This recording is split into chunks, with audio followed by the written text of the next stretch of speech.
you may have the 5 worst tier 10s in World of Tanks console already mapped out in your brain.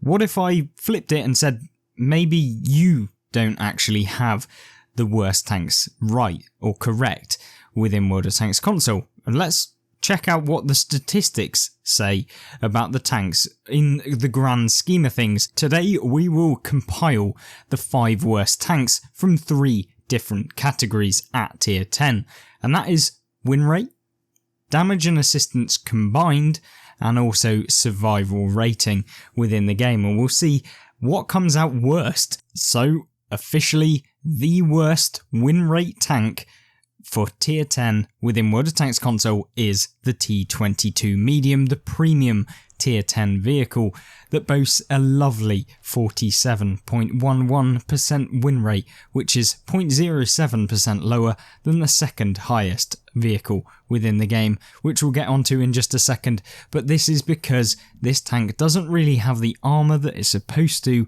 it doesn't really have the flexibility, it doesn't have the mobility, it doesn't have the gun statistics to make this thing really pack a punch within the game currently, and I guess that's why you're seeing such a low win rate overall, albeit that it only has 15,000 sampled battles, but I guess that's just because it's a premium tier 10 vehicle. Moving swiftly on in the list, the second worst tank apparently due to win rate is the Sheridan within the game, and I guess that I can kind of see why. This is the tier 10 light tank and probably the first tier 10 light tank that a lot of people go for. It's an American one, it's traditional, it's a tank that I think a lot of the new players will probably get first as their first choice light tank, which is probably why the win rate is slightly lower. The tank itself is probably also lowered even further because you can put a derp gun on, which 9 times out of 10 in the scenarios is not going to go well for you at tier 10, and that's why you see this thing so low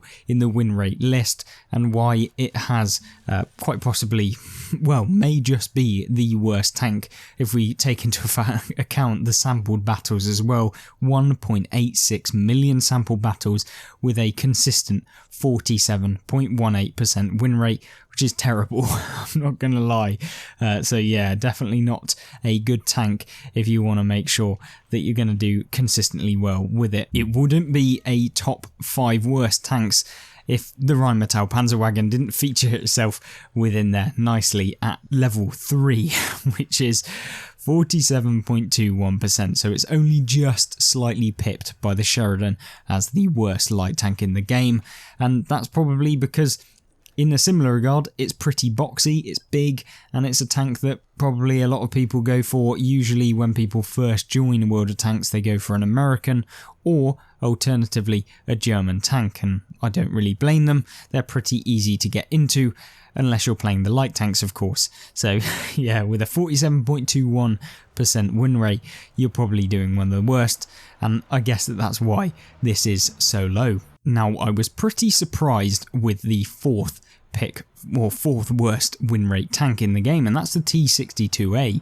I'm not quite sure why this tank is so low on the list. I guess it's just not really any better than any of the other Russian mediums, or just the mediums in general. The gun depression maybe affects it a little bit, or maybe people just don't feel like playing this tank as much as some of the other ones, or don't want to try hard as much in the T62A, which has led to this being the 4th worst tank within World of Tanks console, at least statistically. So yeah, I'm pretty surprised with that, and after 802,000 sample battles, it's solidified down at this low tier within the best tanks and worst tanks within World of Tanks. So yeah, not particularly the greatest, I guess, medium tank to go down straight away as a new player, at least statistically. The 5th and final win rate worst tank is a very, very surprising one, and that's because this is my favourite tank within World of Tanks at tier 10. It is the FV 4005 Stage 2.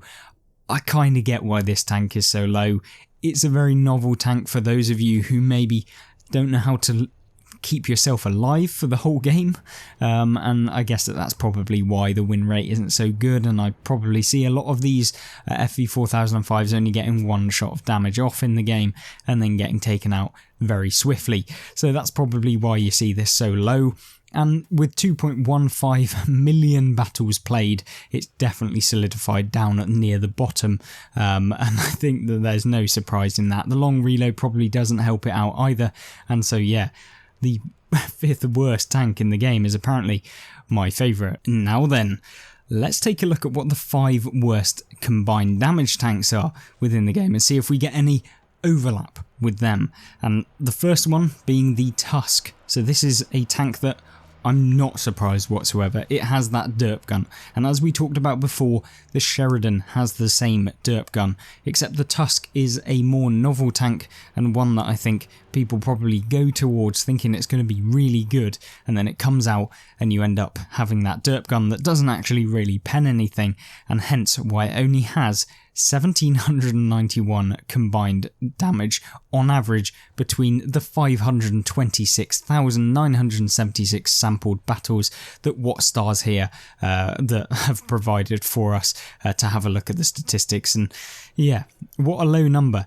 I'm surprised with that. That's still not actually as bad as I thought it would be comparatively to the hit points of the tank, so you're still probably doing a full fire for effect with this tank on average.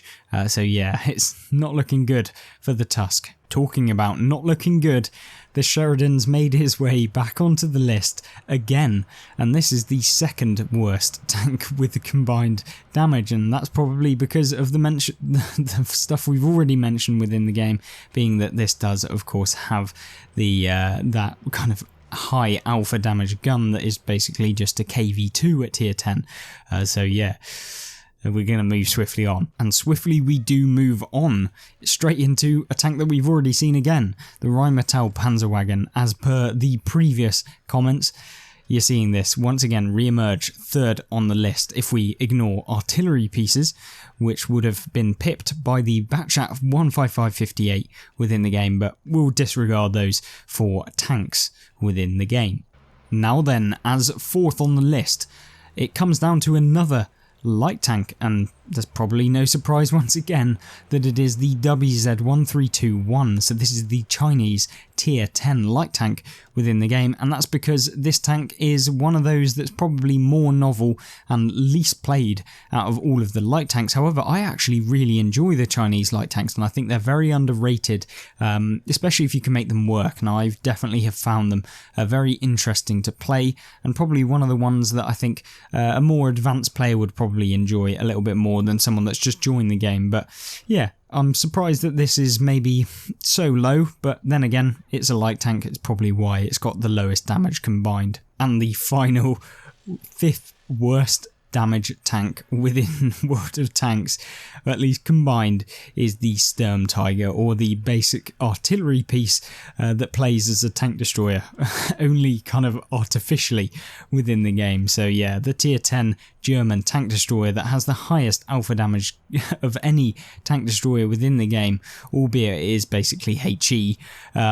Yeah, there's no surprise at all that this tank has such a low damage combined, and it is the worst comparatively to any other tank that isn't just a light tank within the game. So yeah, I'm not surprised that this comes in 5th because it is just terrible within the game. There's no getting away from the fact that this is just awful within the game, and if you've ever played any of the German tank destroyer derp guns, then you'll know exactly what I mean.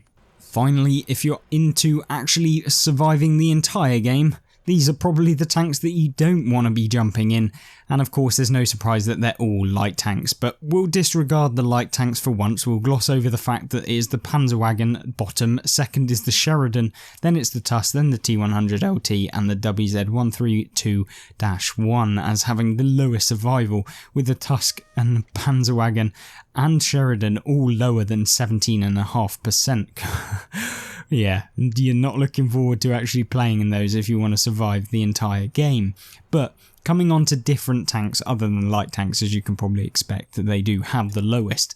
We have the lowest tank that isn't the light tank, being the Centurion Action X, which has a 22.28% chance of surviving the battle, which is very, very low, and it's actually joint with the T95E6, which is a premium tier 10 tank within the game. So I'm pretty surprised that they are kind of matched up, and I'm very surprised with the Action X coming in as one of the lowest survival, but I guess it's just because it's so boxy and open to taking a lot of hits within the game, which is probably why the survival rate is just so low. And with 1.5 million battles played, I guess that's why it is so low as well. And of course, talking about the T95E6, obviously a very similar sort of tank. It's very boxy and open to taking a lot of hits, doesn't particularly have the best armor within the game, and hence why the survival rating is so low. Then moving on, we have the third worst survival tank, and that is the T62A once again coming onto the list. So yeah, it seems like if you're playing in the T62A or the Sheridan within this, or the Panzerwagen, you're probably going to be playing pretty bad. And that's probably down to the tank, apparently, due to the statistics at least. So the T62A coming at 22.48% chance, so you're going to survive 1 in 4 battles. Well, just under that actually. So yeah, it's not looking good for you if you're deciding to try and have some longevity within the game. And then followed swiftly up by the M60, the tier 10 premium tank within the game, with 22.5%, just pipping it by 0.01%. So it's not massive, and yeah, it seems like all of the medium tanks come in after the light tanks on the survival.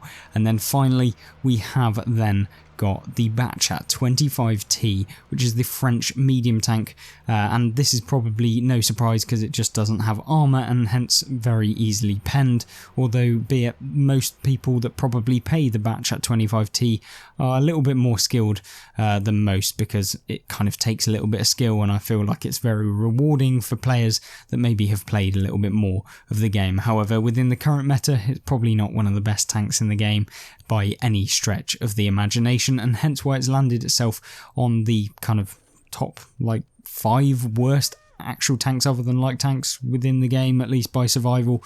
So there we go. Hopefully you did kind of enjoy this little look at the statistics of some of the worst tanks within World of Tanks, at least by win rate, by combined damage, and by survival. And if you did enjoy the video, make sure to hit that like button, subscribe, and comment down below whether you agree with this list or whether you think statistics are just a shambles, lies, damn lies, and statistics. Let me know in the comment section down below, and check out some of the other videos on the channel featuring World of Tanks console. Goodbye.